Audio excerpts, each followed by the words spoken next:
Hi friends, welcome to Competitive Cracker. ഞാൻ ആശ വിനീഷ്. ഞാൻ ശ്രീകല.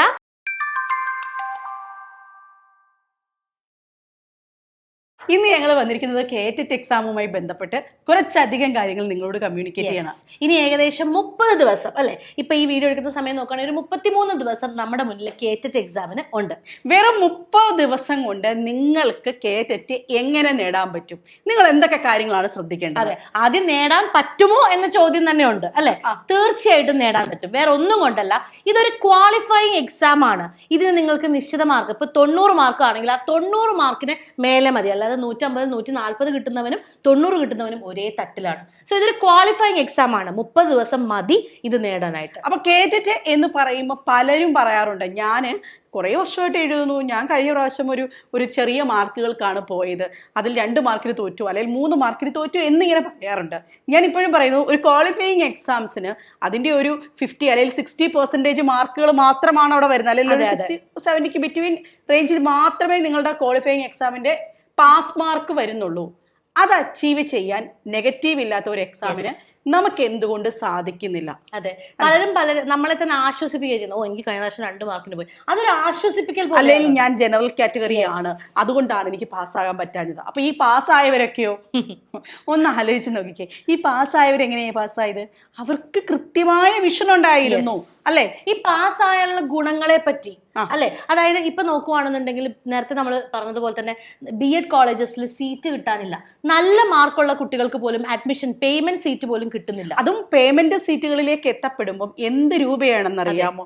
എത്ര രൂപയാണ് ഒരു BEd സീറ്റിന് അല്ലെങ്കിൽ TTC സീറ്റിന്? പക്ഷെ നിങ്ങളൊന്ന് ആലോചിച്ച് നോക്കിയേ, ഒരു 2011 16 വരെയും ഈ അവസ്ഥ ഇങ്ങനെ ആയിരുന്നില്ല.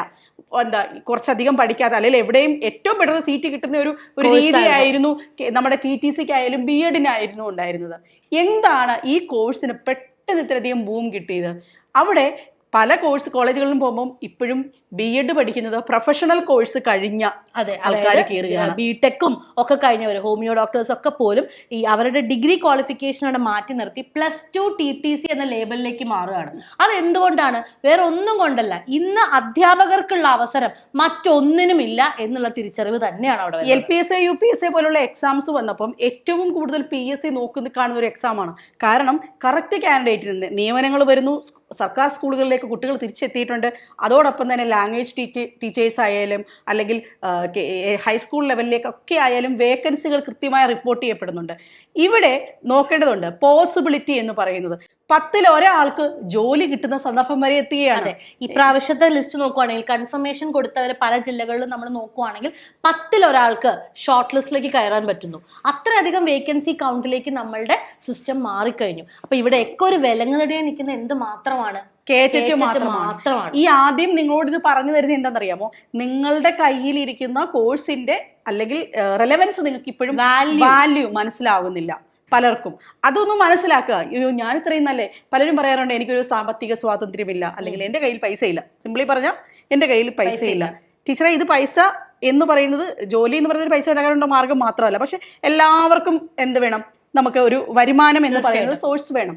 ഒരു ടീച്ചർ ആയിരിക്കുക അല്ലെങ്കിൽ ഒരു പ്രൊഫഷണൽ കോഴ്സ് കഴിഞ്ഞ് നിങ്ങൾ അങ്ങനെ പറയാനേ പാടില്ല. എന്തുകൊണ്ടാണ്?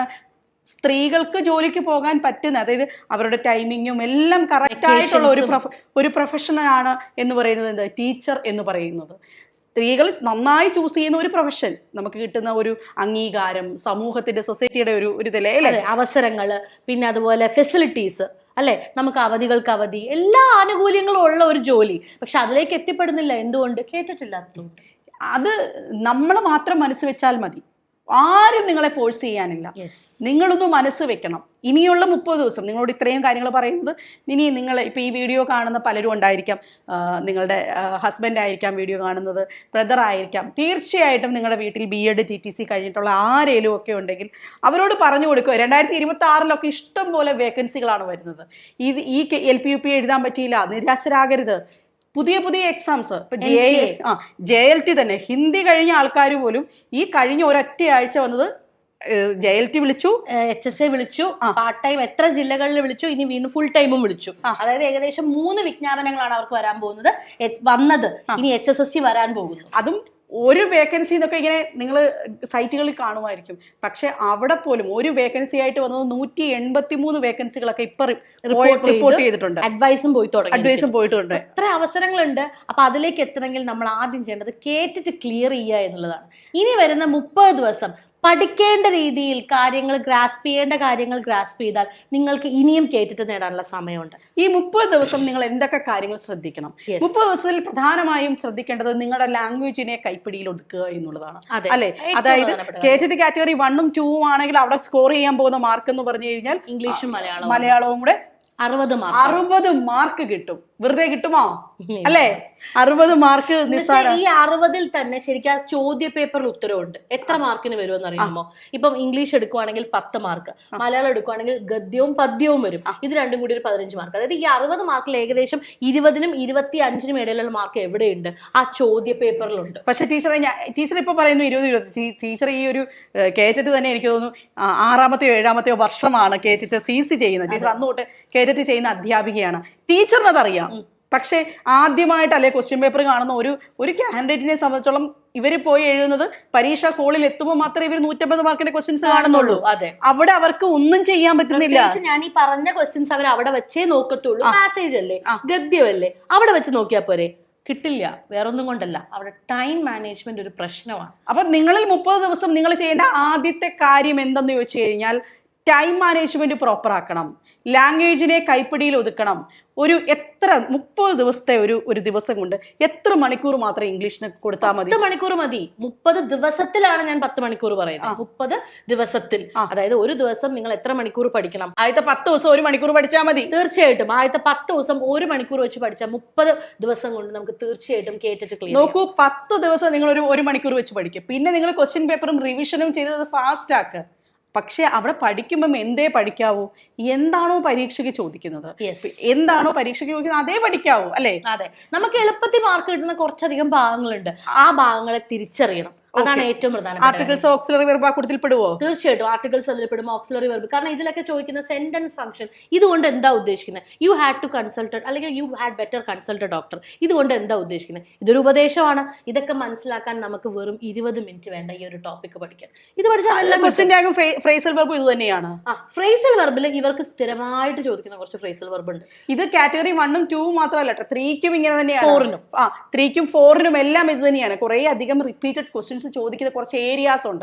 ആ ഏരിയാസ് ഒക്കെ പഠിച്ചു വെക്കുക, അല്ലെ? ക്വസ്റ്റ്യൻ ടാഗും അതെ, ഇത്ര ക്വസ്റ്റ്യൻ. കഴിഞ്ഞ 2 ക്വസ്റ്റ്യൻ പേപ്പേഴ്സ് നോക്കുകയാണെങ്കിൽ ഈ 2 ക്വസ്റ്റ്യൻ വെച്ച് ചോദിച്ചിട്ടുണ്ട്. ഇനി നിങ്ങൾ ഇപ്പൊ ഈ പറയുന്ന ആദ്യത്തെ ടിപ്സ് എന്ന് പറഞ്ഞാൽ നിങ്ങളുടെ ലാംഗ്വേജ് ഏതാണോ, കേട്ടിട്ട് കാറ്റഗറി 3 എഴുതുന്ന പിള്ളേരോട് ഞങ്ങൾക്ക് പ്രത്യേകം പറയാനുള്ളത്, HSST ഇപ്പൊ നല്ല വിജ്ഞാപനം ഈ മാസത്തെ ഈ നോട്ടിഫിക്കേഷനകത്ത്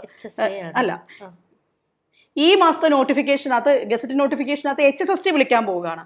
അത് കഴിഞ്ഞാൽ അടുത്ത എക്സാം HSA നോട്ടിഫിക്കേഷൻ ആണ്, അല്ലെ? HSA നോട്ടിഫിക്കേഷൻ ഉള്ളപ്പോൾ നിങ്ങൾക്ക് ക്വാളിഫിക്കേഷൻ എന്ത് മതി? ഡിഗ്രി പ്ലസ് കേട്ടിട്ട് കാറ്റഗറി 3 B.Ed ഉണ്ട്, കേട്ടിട്ട് കാറ്റഗറി 3 ഉണ്ടെങ്കിൽ നിങ്ങൾക്ക് സുന്ദരമായിട്ട് എഴുതിയെടുക്കാൻ പറ്റുന്ന എക്സാം ആണ് ഹൈസ്കൂൾ അസിസ്റ്റന്റ് ടീച്ചർ എന്ന് പറയുന്നത്.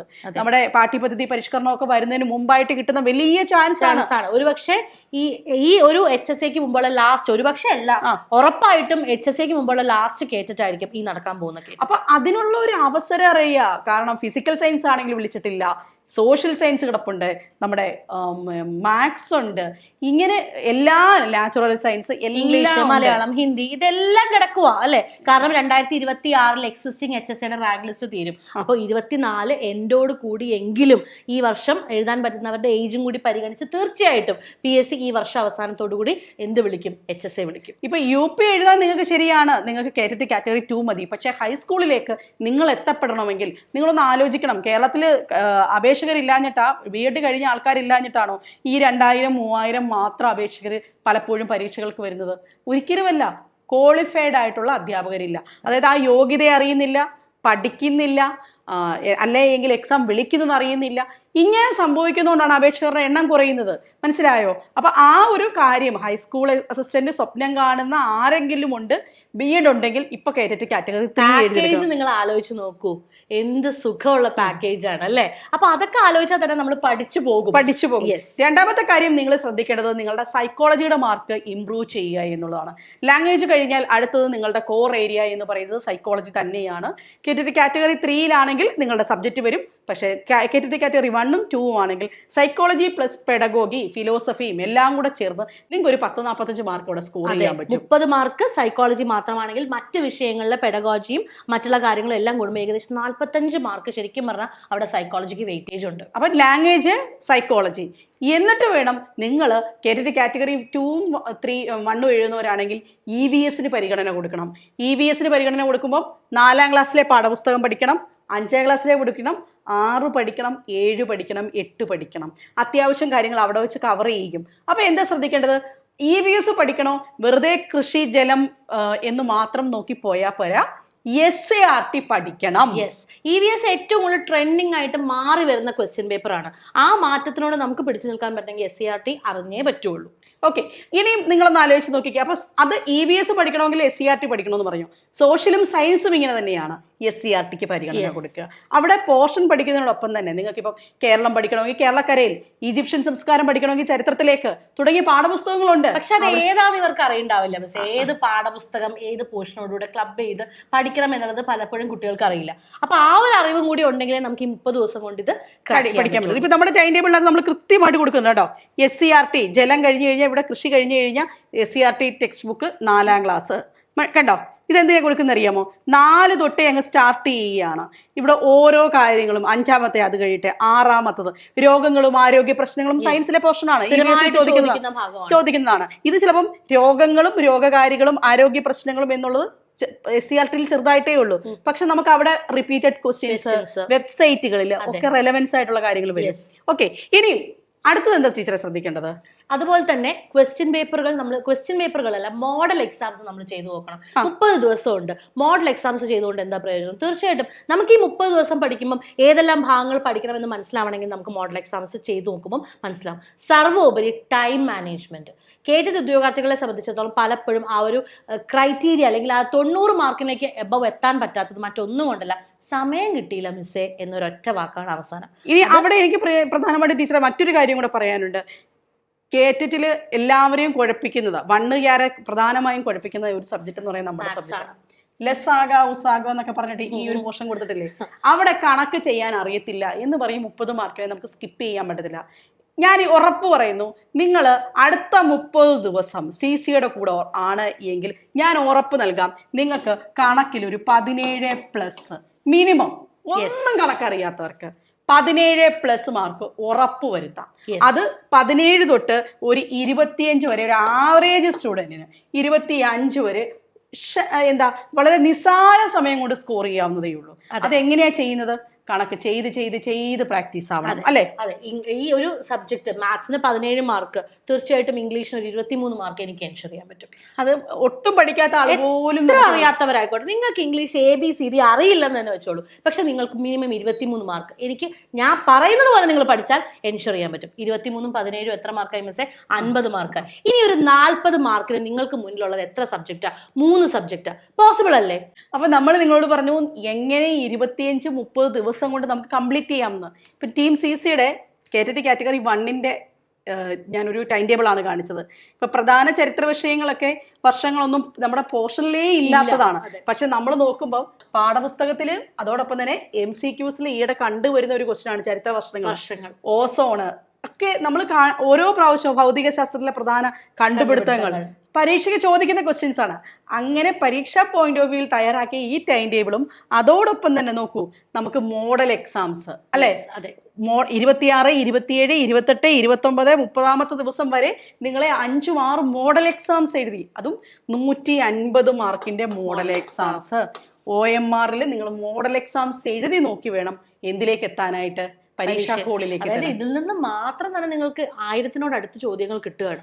അത് തന്നെ പഠിച്ചാൽ നല്ലൊരു കണ്ടന്റ് നിങ്ങളുടെ കയ്യിലേക്ക് എത്തുകയാണ്. അപ്പം തീർച്ചയായിട്ടും നിങ്ങൾ ഇനിയും ആലോചിച്ചിരിക്കുകയാണ്. കോഴ്സ് ഫീസ് എന്ന് പറയുന്നത് എത്ര രൂപയാണ്? 2,999 മാത്രമാണ്. 2,999 ആണ് നമ്മുടെ കാറ്റഗറി 1ഉം 2ന്റെയും KTT കാറ്റഗറി 1നും 2വിനുമുള്ള ക്ലാസ്സുകളുടെ ഫീസ് വരുന്നത്. KTT കാറ്റഗറി 3ക്കും ഇതേപോലെ ക്ലാസ്സുകളുണ്ട്. തീർച്ചയായിട്ടും KTT കാറ്റഗറി 3 എഴുതുന്നവരെ HSI എന്ന സ്വപ്നം ഇങ്ങനെ മാടി വിളിക്കണം, മറന്നു പോകരുത്. അറിയാത്തവരോടൊക്കെ പറയുകയാണ്, HSI വലിയൊരു ഓപ്പർച്യൂണിറ്റിയാണ്, വലിയ വേക്കൻസികളുമായിട്ട് നിങ്ങളിലേക്ക് എത്തും. സോ വളരെ പെട്ടെന്ന് തന്നെ അതിനെ ഗ്രാബ് ചെയ്യുക. സോ അടുത്ത വീഡിയോസ് വീണ്ടും നമ്മുടെ കേറ്ററ്റുമായിട്ട് വരും. നിങ്ങളുടെ കമന്റ്സ് രേഖപ്പെടുത്തൂ. Thank you so much.